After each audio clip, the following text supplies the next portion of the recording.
News 4 at 5:30. The unrest in Egypt has quickly become a hostile scene for foreign journalists. ABC News reporter, producer, and South Buffalo native Brian Hartman was threatened with beheading.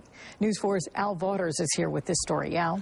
Well, Jackie, Brian Hartman and his ABC News crew were abducted, carjacked, and threatened with death.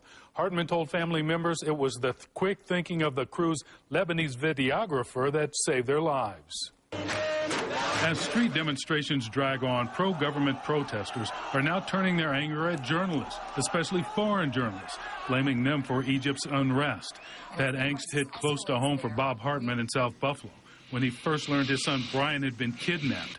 Then a short time later, Brian called and said he had been released. He says, "I'm okay." He said, "I thought I was dead." He says, the only thing that saved them was their cameraman.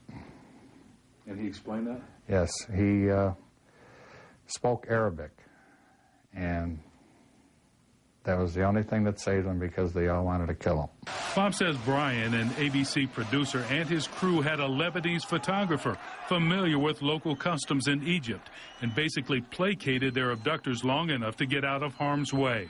I've been very nervous, couldn't sleep, just worrying about him, trying to get him,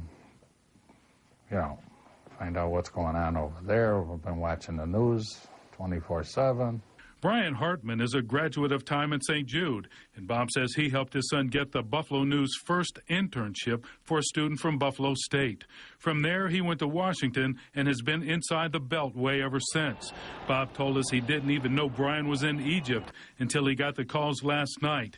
He thought he was still at one of ABC's bureaus in Washington. He's locked down in the hotel. They won't let him back out until, things calm down. It's nighttime over there now, so got to see what happens. Bob Hartman told us Brian has been in harm's way before, but now he's praying Egypt's president steps down soon so Brian can get out of there as soon as possible. Al Vaughters, News 4 at 5:30.